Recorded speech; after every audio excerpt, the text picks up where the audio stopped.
بسم الله الرحمن الرحيم. الحمد لله رب العالمين،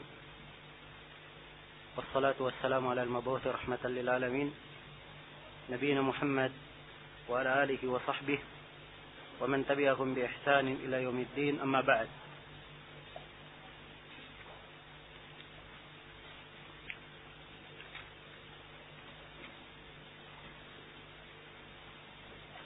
Baik, kita akan mulai membaca kitab Ad-Durar Al-Bahiyah fil Masail Al-Fiqhiyah karya Al-Imam Asy-Syaukani rahimahullahu taala. Beliau berkata, Bismillahirrahmanirrahim.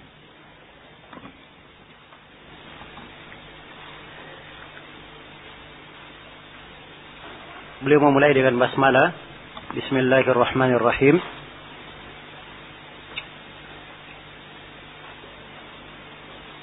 Setelah itu beliau membawakan khutbah pendahuluan. Ya. Di kebanyakan cetakan Ad-Durar Al-Bahiyah, pendahuluan yang disebutkan adalah sebagai berikut. Kata Syaukani, Ahmadu man amarana bittafaqquhi fid din wa ashkuru man arsyadana ila ittiba'i sayyidil mursalin wa usalli wa usallimu ala ar-rasulil amin wa alihi wat tahirin wa ashabihi al-akramin. Kata beliau, Ahmadu man amarana bittafaqquhi fid din. Saya memuji siapa yang memerintah kami untuk tafaqquh dalam agama. Maksudnya saya memuji Allah yang memerintah kami untuk tafaqquh di dalam agama. Dan perintah Allah untuk tafaqquh di dalam agama di ayat yang saya bacakan di pendahuluan, yaitu di surat Taubah ayat 122. Falaula nafara min kulli firqatin minhum ta'ifah liyatafaqahu fid din. Falaula nafara min kulli firqatin minhum. Andai kata nafara bersegera sebagian dari mereka, satu kelompok yang mereka bertafaqquh di dalam agama. Mereka bertafaqquh di dalam agama. Kemudian kata beliau, wa ashkuru man arsyadana ila ittiba'il mursalin. Dan saya bersyukur kepada Allah yang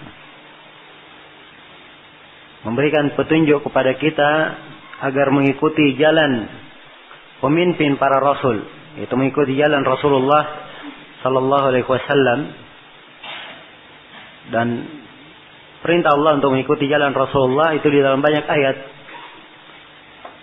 Di antaranya firman Allah Subhanahu wa taala, "Wa ma ataakumur rasulu fakhudhuhu wa ma nahakum anhu fantahu." Apa yang dibawa oleh Rasul maka terimalah dia, dan apa yang dilarang oleh Rasul maka hendaknya kalian berhenti darinya. Setelah itu beliau berkata, dan saya bersalawat serta memberi salam kepada Rasul yang amin, yaitu Rasulullah sallallahu alaihi wasallam, dan beliau digelari sebagai Al-Amin, yang terpercaya. Wa alihi wat tahirin, dan untuk alihi, untuk keluarganya. Kata al itu kadang bermakna keluarga, kadang bermakna pengikut. Namun di sini dia bermakna keluarga. Sebab sahabat ada setelahnya disebut. Wat tahirin, dan orang-orang yang suci. Wa ashabihi al-akramin, dan para sahabatnya yang mulia. Baik, ini pendahuluan yang dikebanyakan cetakan Ad-Durar Al-Bahiyah. Dan pendahuluan ini kalau kita cocokkan dengan kitab Ad-Durar Al-Mudhiyah syarah Imam Asy-Syaukani, dia dari syarah Imam Asy-Syaukani, persis di Ad-Durar Al-Mudhiyah. Jadi kelihatannya ini pendahuluan dari Ad-Durar diambil. Adapun di Ad-Durar Al-Bahiyah di manuskripnya yang dengan tulisan tangan Imam Asy-Syaukani, itu yang kita sebutkan di bawahnya. yang saya beri tanda kurung. Itu dari manuskrip. Ya, jadi beliau setelah basmalah beliau langsung berdoa, Allahumma lakal isti'anah wa alaika tawakkal. Nahmaduka la nuhsi thana'an 'alaika anta kama asnaita 'ala nafsik wa nusalli wa nusallimu 'ala rasulika wa ali rasulik. Ya, beliau mulai dengan doa sekaligus pujian kepada Allah. Ya Allah, kepadamulah kami memohon pertolongan dan kepadamulah kami bertawakal. Kami memuji Engkau.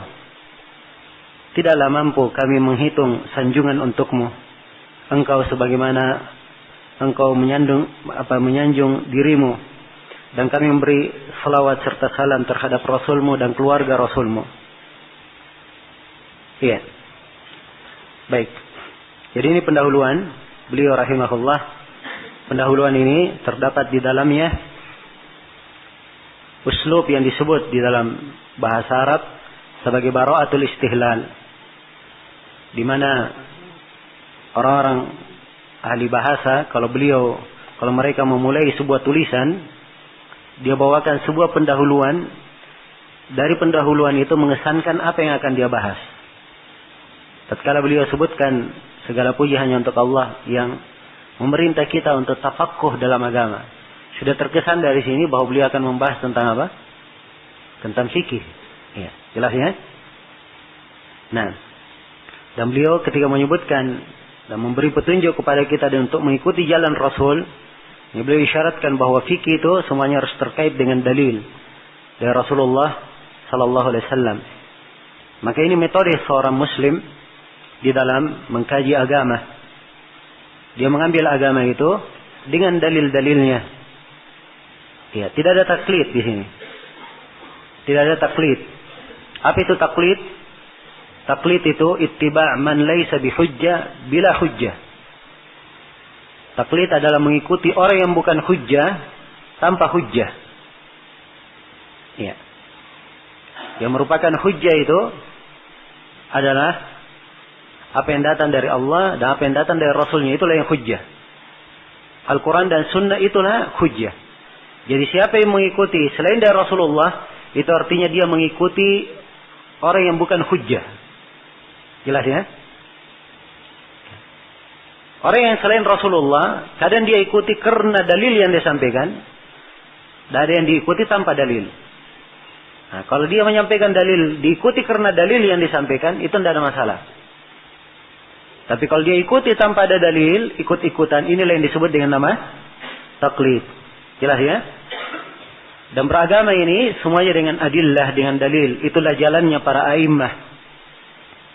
Jalan Abu Hanifah, Malik, Syafi'i, Ahmad bin Hanbal, dan selainnya dari para imam Islam. Mereka semuanya berpegang dengan dalil. Sehingga keluarlah ucapan-ucapan mereka yang sangat indah di antaranya. Ya. Kullun yu'khadu min qalihi wa yurad illa sahiba hadal qabr. Semuanya diambil dari ucapannya dan ditolak kecuali penghuni kubur ini, yaitu ditunjuk kepada kuburan Rasulullah sallallahu alaihi wasallam. Ya. Dan di antara ucapan mereka, idza sahhal hadits fa huwa madhhabi. Apabila hadits telah sahih, itu adalah madhabku. Jadi kalau siapa yang membangun sebuah pendapat dengan hadits yang sahih, maka itu adalah madhab para imam.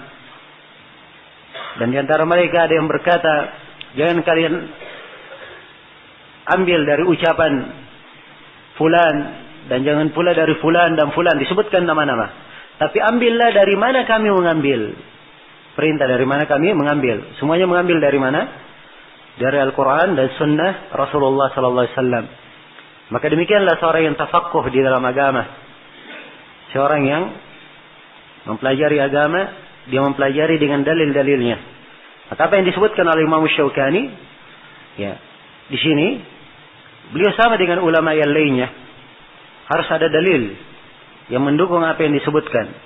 Kalau ada dalilnya maka diterima, tidak dalilnya maka ditolak. Karena itulah apa yang beliau sebutkan, insyaallah taala kita akan terangkan dalil-dalilnya. Iya. Beliau memulai, kata beliau, Kitab At-Taharah. Kitab At-Taharah. Iya. At-Taharah secara bahasa adalah an-nadhafa wan nazahah. Kebersihan dan kesucian. Itu secara bahasa.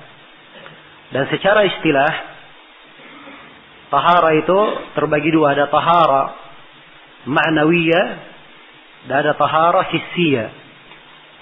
Ada tahara ma'nawiyah dan ada tahara hissiyah.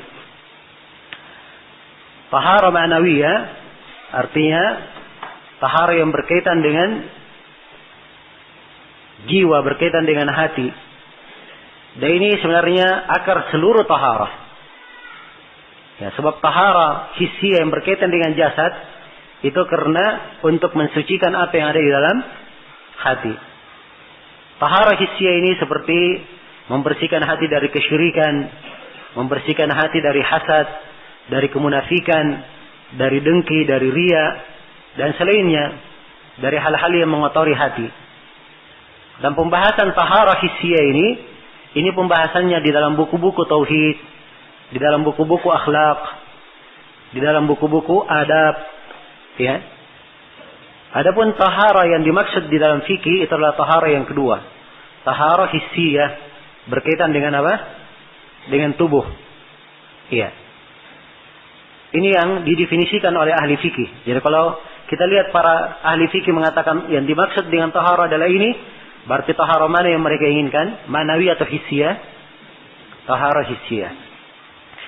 Adapun tahara hissiyah definisinya di kalangan ahli fikih, tentunya definisi itu, ya, dan ini saya berikan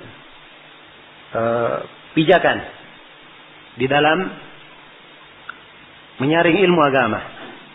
Ya, ilmu itu banyak sekali, ya kan?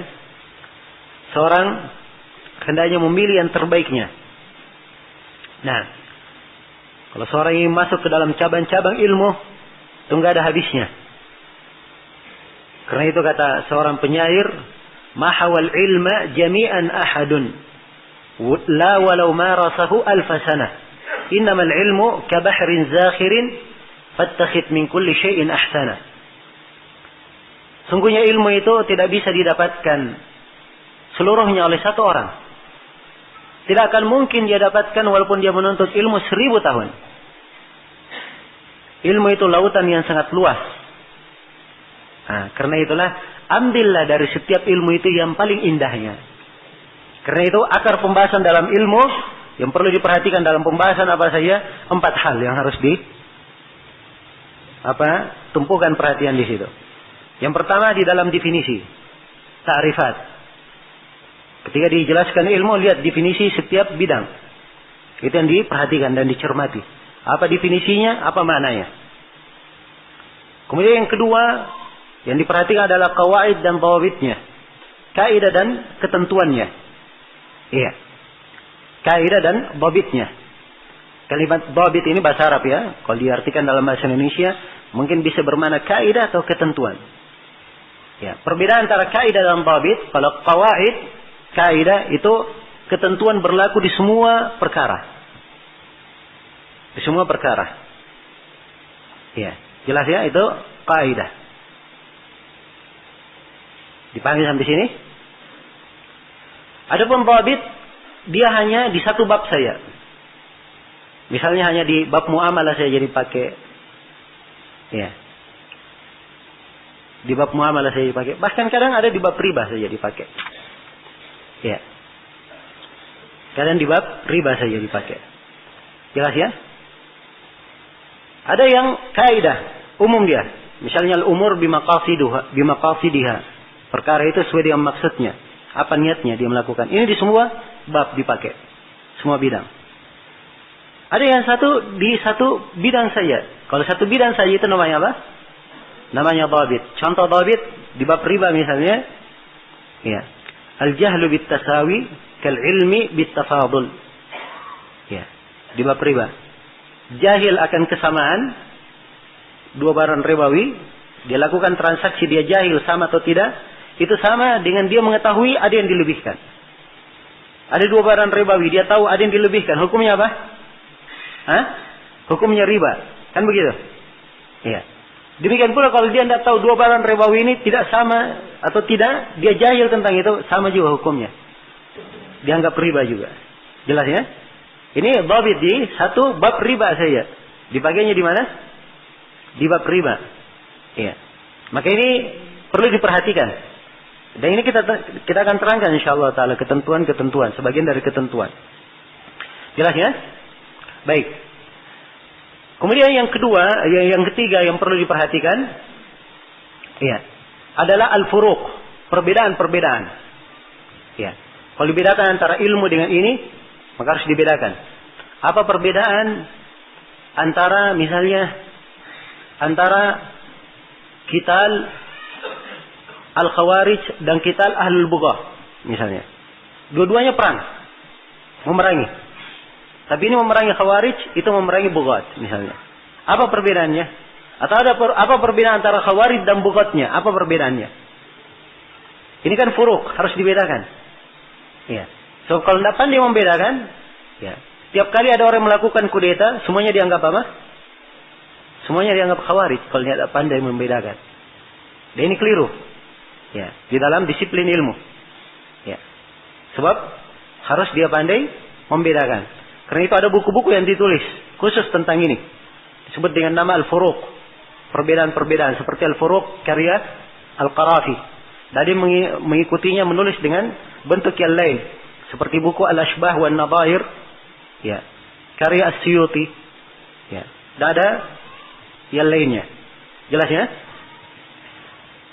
Kemudian yang keempat. Yang perlu diinikan juga adalah At-Taqasim. Ya. Pembagian-pembagian. Dan sekarang kita bagi. Tahara terbagi berapa? Terbagi dua. Ini pembagian. Sudah ketahui. Ya, najis. Akan kita terangkan. Najis terbagi? Terbagi berapa? Ya. Terbagi dua. Ada najasa hukmiyah dan ada najasa ainiyah. Ya. Ini nanti kita akan bagi di bab najis. Jelas ya? Jadi ini yang didetailkan. Dilihat definisinya, pendetailannya. Ini hal-hal yang semuanya mengarah kepada kesimpulan. Nah, 4 kesimpulan ini yang kita jangan lewatkan. Setiap kali ada pembahasan, jangan dilewatkan. Apa yang terkait dengan apa? 4 perkara ini. Nah, inilah pijakan-pijakan seorang penuntut ilmu. Kalau dia pandai, mencatat yang seperti ini, maka akan kuat sekali. Ya. Dan sangat bermanfaat sekali apa yang dia catat itu. Baik. Dan ini alhamdulillah apa yang disebut oleh Asy-Syaukani di sini, ini kesimpulan-kesimpulan. Sisa kita perhatikan maknanya, ya, kandungannya, kemudian apa pendalilannya. Ya, apa pendalilannya? Kalau beliau sebutkan pembahasan setelahnya, kalau memang ada kaitannya, maka kita cermati apa keterkaitannya. Apa keterkaitannya? Nah, inilah fikih yang akan kita lihat keindahannya insyaallah taala di sela-sela pembahasan ini. Baik. Jadi itu definisi tahara. Ada tahara hissiyah dan ada tahara ma'nawiyah. Adapun tahara hissiyah beraneka ragam ucapan ahli fikih. Ya. Di dalam mendefinisikannya, saya tidak ingin berpanjang lebar di sini. Cukup saya sebutkan definisi yang dianggap oleh Ibnu al-Mulaqqin, definisi yang paling ringkas dan paling paling mencakup. Ya, beliau katakan bahwa taharah adalah fi'lun yustabahu bihi shalah. Ya. Taharah adalah sebuah perbuatan yang salat itu boleh dengan melakukan perbuatan itu. Yang salat itu boleh dilakukan dengan melakukan perbuatan itu. Itulah taharah. Ya. Jelas ya? Jadi ini sebenarnya kalau dikatakan definisi, ya definisi yang paling lengkap.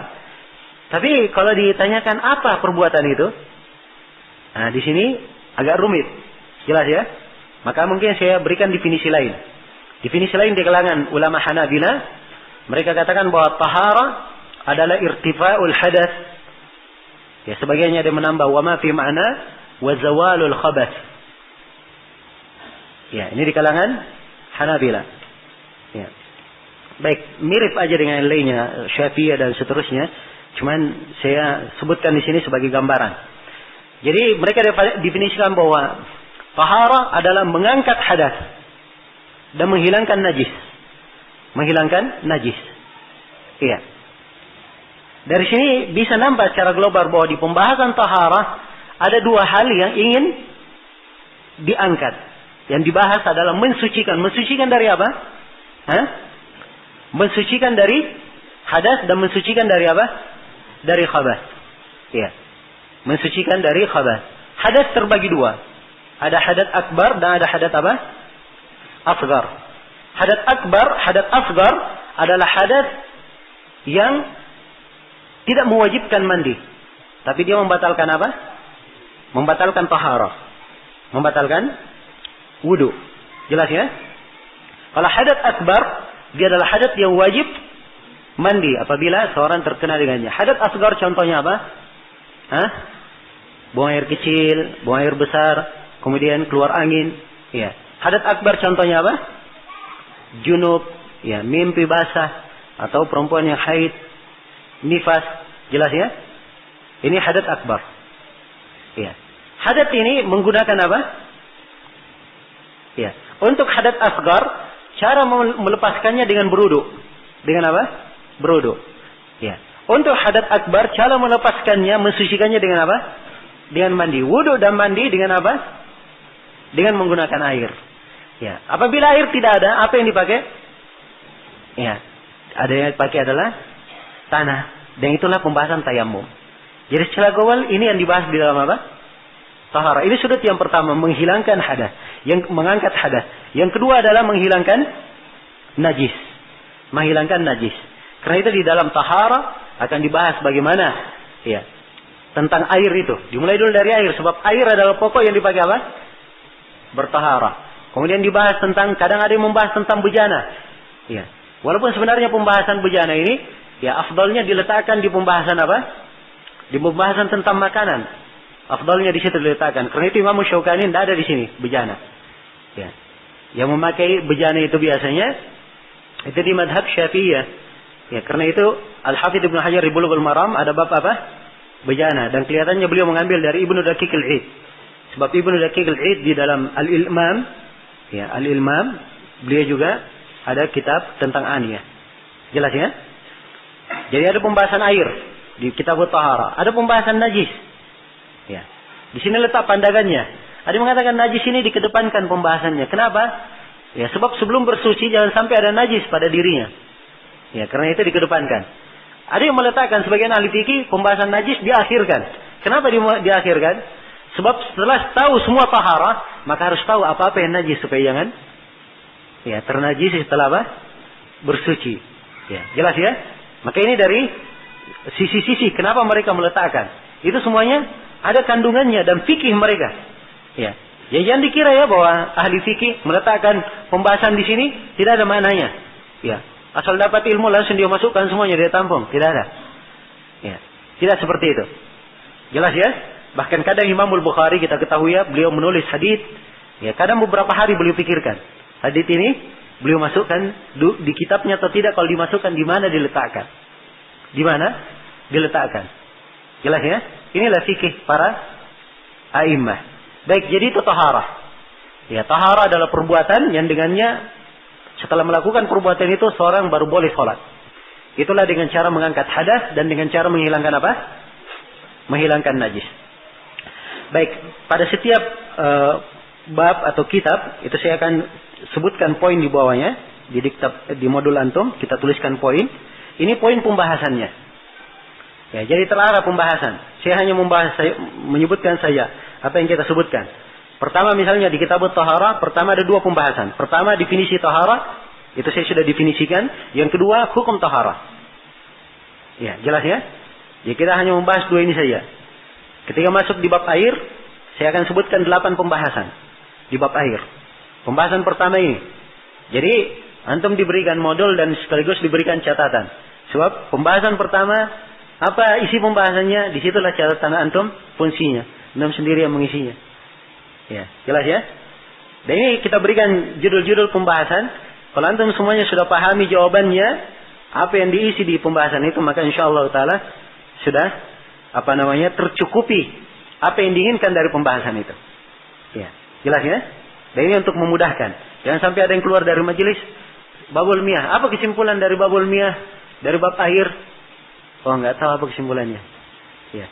Terlalu banyak yang disampaikan oleh Ustaz. Ya. Betul, ini sering terjadi. Ya. Dia kadang nggak bisa menyimpulkan.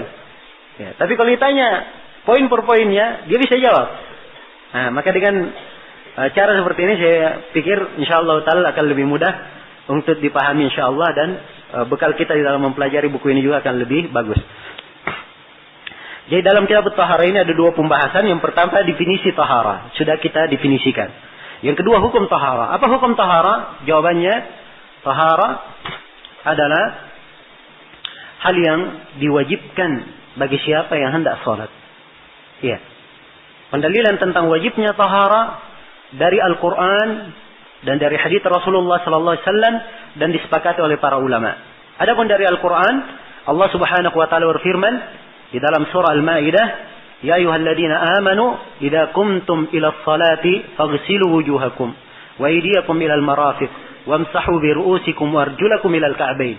Wahai orang-orang yang beriman, apabila kalian berdiri untuk salat, ya, maka cucilah tangan-tangan kalian, cucilah muka-muka kalian dan tangan-tangan kalian, usaplah kepala-kepala kalian, dan cucilah kaki-kaki kalian.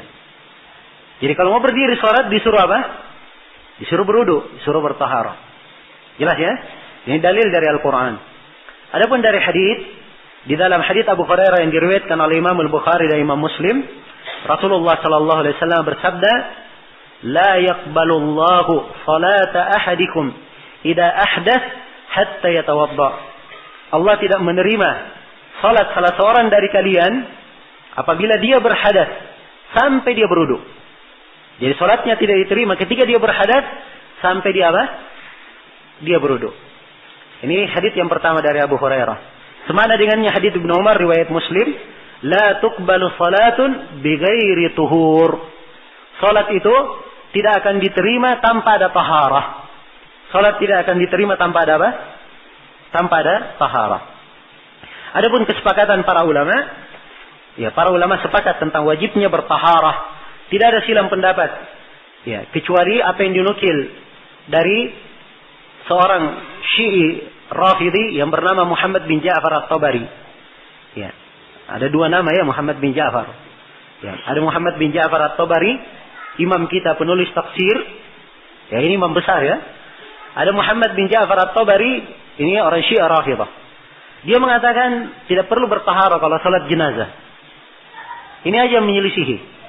Ya, ini aja yang menyelisih.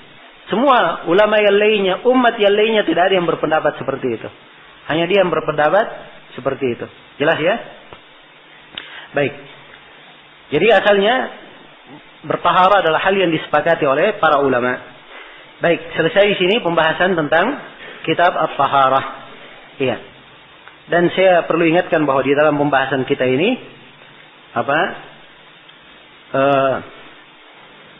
saya tidak akan banyak menguraikan dalil semampu mungkin. Kalau misalnya dalam satu masalah, di dalam satu masalah misalnya 10 dalilnya, saya hanya menerangkan 1 atau 2 dalil. Ya, kalau saya sebutkan lebih daripada itu artinya dalil yang saya sebutkan setelahnya ada kaitannya di dalam pembahasan. Ada kaitannya di dalam apa? Pembahasan. Jadi ini metode kita di dalam menerangkan buku ini. Ya. Jelas ya? Baik. Waktunya sudah habis. Ya. Insyaallah taala setelah asar kita akan melanjutkan pembahasan.